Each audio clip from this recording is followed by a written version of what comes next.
ಕ್ಷಣ ಹೊತ್ತು ಆಣಿಮುತ್ತು ಸ್ಫೂರ್ತಿದಾಯಕ ಕಥೆಗಳ ಧ್ವನಿ ಸುರುಳಿ. ಇಂದಿನ ಶೀರ್ಷಿಕೆ ಮೇರಾ ಭಾರತ್ ಮಹಾನ್. ಏಕೆಂದರೆ ನೋಡೋಣ. ಒಂದು ಸೇತುವೆಯ ಮೇಲಿನಿಂದ ಇನ್ನೇನು ಕೆಳಗೆ ಹಾರುತ್ತಾನೋ ಎಂಬಂತೆ ಒಬ್ಬಾತ ನಿಂತಿದ್ದ. ಅದನ್ನು ಕಂಡು ಓಡುತ್ತಾ ಬಂದ ಒಬ್ಬ ಸಜ್ಜನ, ಆತ್ಮಹತ್ಯೆ ಮಾಡಿಕೊಳ್ಳಬೇಡಿ, ನಿಮ್ಮ ಸಮಸ್ಯೆ ನನಗೆ ವಿವರಿಸಿ ಎಂದು ಕೇಳಿದ. ಇಬ್ಬರು ಕುಳಿತರು. ಭಾರತದ ಕ್ಷೀಣಿಸುತ್ತಿರುವ ಆರ್ಥಿಕ ಸ್ಥಿತಿ, ಏರುತ್ತಿರುವ ತೆರಿಗೆಗಳು, ಬೀಳುತ್ತಿರುವ ಮೌಲ್ಯಗಳು, ಹದಗೆಡುತ್ತಿರುವ ಕಾನೂನು ಪರಿಸ್ಥಿತಿ, ಹಾಳಾಗುತ್ತಿರುವ ನಾಗರಿಕತೆ, ಅಶಕ್ತ ಹಿರಿಯರು, ಅನಾಸಕ್ತ ಯುವಜನಾಂಗ, ನಿರಾಶಾದಾಯಕ ಭವಿಷ್ಯ, ಇವೆಲ್ಲದರ ಬಗ್ಗೆ ಆ ವ್ಯಕ್ತಿ ಗಂಟೆಗಟ್ಟಲೆ ಹೇಳುತ್ತಲೇ ಹೋದ. ಈ ಸಜ್ಜನ ಕೇಳುತ್ತಲೇ ಹೋದ.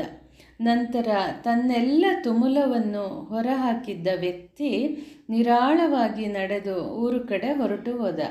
ಇವನ ಮಾತನ್ನು ಕೇಳಿದ್ದ ಸಜ್ಜನ ಎದ್ದು ನಿಂತು ನದಿಗೆ ಹಾರಿ ಪ್ರಾಣ ಬಿಟ್ಟ.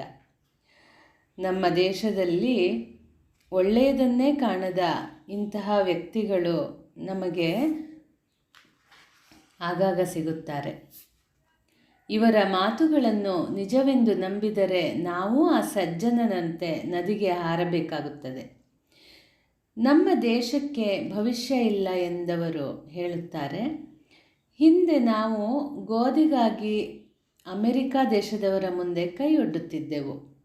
ಇಂದು ವಿಶ್ವದಲ್ಲೇ ಅತ್ಯಂತ ಹೆಚ್ಚು ಗೋಧಿ ಉತ್ಪಾದಿಸುವ ರಾಷ್ಟ್ರ ಭಾರತ. ಹಾಗೆಯೇ ಅತ್ಯಂತ ಹೆಚ್ಚು ಹಾಲು ಉತ್ಪಾದಿಸುವ, ಅತಿ ಹೆಚ್ಚು ಸೈಕಲ್ಗಳನ್ನು ಮತ್ತು ಮೋಟಾರ್ ಸೈಕಲ್ಗಳನ್ನು ತಯಾರಿಸುವ ದೇಶ ಭಾರತ. ಅಷ್ಟೇ ಅಲ್ಲ, ಭಾರತ 2015ರ ಹೊತ್ತಿಗೆ ವಿಶ್ವದ ಅತ್ಯಂತ ಬಲಿಷ್ಠ ಆರ್ಥಿಕ ರಾಷ್ಟ್ರವಾಗುತ್ತದೆ ಎಂದು ಪರಿಣತರು ಹೇಳುತ್ತಾರೆ. ಈ ಮಾತನ್ನು 2015ಕ್ಕೆ ಮುಂಚೆಯೇ ಹೇಳಿದ ಮಾತು.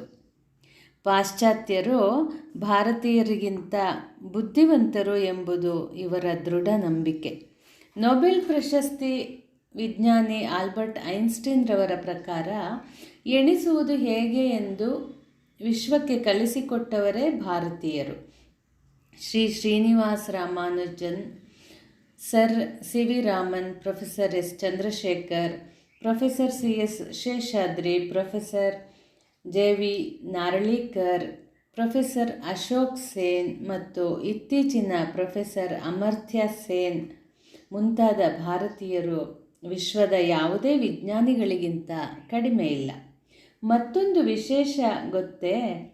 ಅಮೆರಿಕದಲ್ಲಿರುವ ವೈದ್ಯರುಗಳ ಪೈಕಿ 38%, ಅಂತರಿಕ್ಷಯಾನ ಸಂಸ್ಥೆ ನಾಸಾದ 36% ವಿಜ್ಞಾನಿಗಳು, ಶ್ರೀ ಬಿಲ್ ಗೇಟ್ಸ್ ಅವರ ಮೈಕ್ರೋಸಾಫ್ಟ್ ಕಂಪನಿಯ 34% ಹಾಗೂ ಕಂಪ್ಯೂಟರ್ ಕ್ಷೇತ್ರದ IBMನ 28% ಮತ್ತು ಇಂಟೆಲ್ ಕಂಪನಿಯ 17% ಜನ ಕೆಲಸಗಾರರು ಭಾರತೀಯರು. ಜಗತ್ತಿನ ಅತ್ಯಂತ ಹೆಚ್ಚು ಉಕ್ಕು ಉತ್ಪಾದಕ ಶ್ರೀ ಲಕ್ಷ್ಮೀ ಮಿತ್ತಲ್, ಹಾಟ್ಮೇಲ್ ಕಂಪನಿಯ ಸ್ಥಾಪಕ ಶ್ರೀ ಸಬೀರ್ ಭಾಟಿಯಾ, ಕಂಪ್ಯೂಟರ್ನಲ್ಲಿ ಉಪಯೋಗಿಸುವ ಪೆಂಟಿಯಮ್ನ ಸಂಶೋಧಕ ಶ್ರೀ ವಿನೋದ್ ಧಾಮ್ ಇವರೆಲ್ಲ ಭಾರತೀಯರು.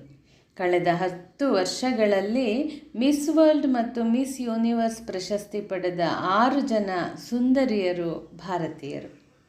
ಈಗ ಹೇಳಿ, ಈ ದೇಶಕ್ಕೆ ಭವಿಷ್ಯವಿಲ್ಲದೆ ಇನ್ನಾವ ದೇಶಕ್ಕಿದೆ?